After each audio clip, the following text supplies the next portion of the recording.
Dwiki Wahyu Aji bin Abdul Latif Jatirokoh Songgom Brebes. Zidni Ilman Nafi'a bin Muhammad Yahya Durajaya Greget Cirebon. Dan Muhammad Syakuri bin Carsa Kertasemaya Indramayu.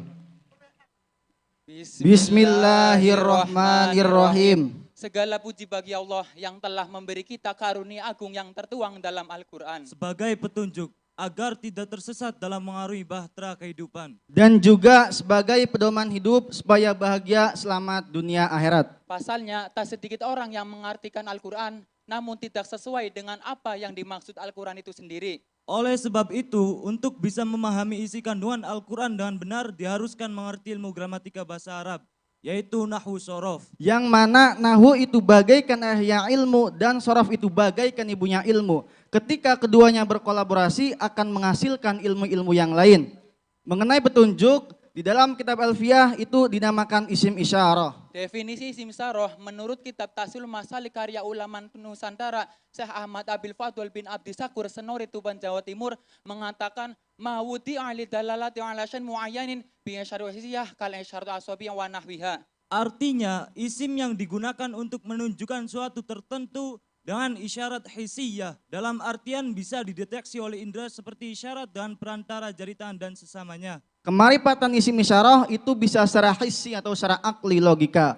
Oleh karenanya menurut Ibnu Siraj dalam syarah Ar-Jurjani mengatakan bahwasannya isim isyarah itu lebih ma'rifat dari isim alam. Contohnya kisah Imam Syafi'i ketika dipaksa untuk mengatakan Al-Quran itu makhluk, beliau mengatakan sambil menunjuk jari-jarinya, Al-Quran, Injil, Taurat, Zabur ini semua makhluk. Pada kisah tersebut terdapat isim isyarah yang menunjukkan jari-jari dan ada isim alam yang menunjukkan Al-Quran. Maka yang dihukumi makhluk itu jari-jarinya bukan Al-Quran.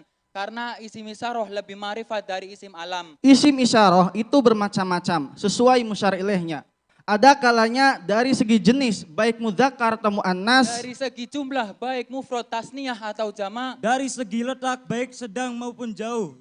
Mengenai pembahasan ini dalam bait alfiyahnya itu berbunyi bidzali mufradin mudzakkarin asyir bidzi wadzi ta'alal unsak taswir wadhani tani lil mutsanal murtafi' wa fi siwahu zaini taini dzkurtuti'. Buatlah isim isyarah dengan menggunakan za untuk kata tunjuk mufrad mudzakkar dan cukupkanlah dengan menggunakan zi, ti dan ta untuk kata tunjuk mufrad muannas. Lafaz dzani dan tani untuk kata tunjuk tasnya yang mahal rofa. Dan yang selain mahal rofa maksudnya mahal nasob dan jer.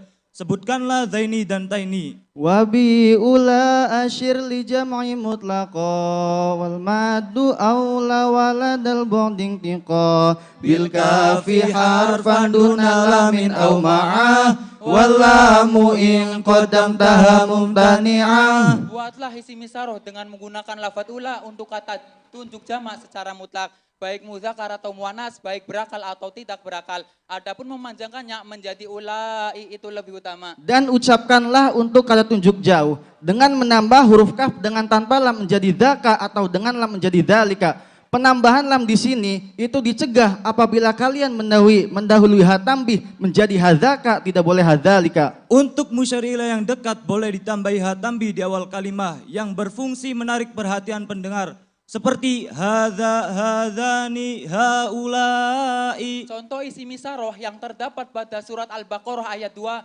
A'udzu billahi minasyaitonir rajim. Dzalikal kitabul la raiba fihi hudal lil muttaqin. Mahalu syahid lafaz dzalika ini merupakan isim isyarah yang menjadi mubtada dengan ditambahi lam lil bu'di dan kaf khitab menunjukkan musyar ilaih yang jauh.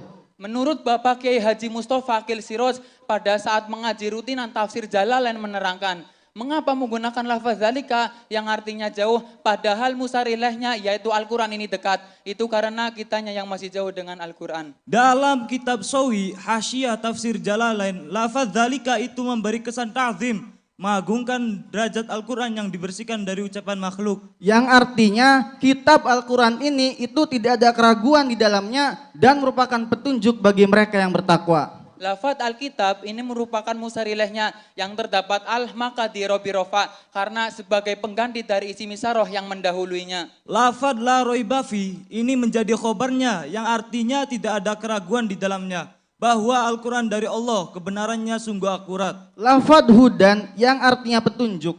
Ini merupakan isim yang tidak dibatasi oleh waktu. Maka Al-Quran ini merupakan petunjuk masa lalu, Sekarang Dan masa yang akan datang. lafat lil mutakin yang artinya bagi orang-orang yang bertakwa. Sebenarnya Al-Quran itu petunjuk bagi semua umat manusia. Namun selain orang yang bertakwa itu enggan menjadikan Al-Quran sebagai petunjuk. Adapun contoh isyarah yang berupa syair tertera dalam kitab Al-Qawaidul Asasiyah Lughatil Arabiyah karya As-Said Ahmad Al-Hashimi yang berbunyi oh Ya Tuhan dari ladzatu sa'atin wa yaqibuhal hazan wal hammu wan nadam. Puncak kehidupan dunia ini hanyalah kesenangan sesaat. Setelah kesenangan akan datang kesusahan, Kesengsaraan. dan penyesalan. Mahalu Said lafad hadhi ini merupakan isim isaroh yang besertaan dengan hatambi menunjukkan mufrad muannas karena musarilahnya berupa muannas majazi yaitu lafad ad-dar. Kesimpulan dari syair tersebut, janganlah kita tertipu oleh kesenangan dunia yang hanya sementara, jadikanlah ad-dunya mazra'atul akhirah. Maka tanamlah sebanyak mungkin kebaikan di dunia yang nantinya akan kita petik di akhirat. Sekian dari kami, terima kasih.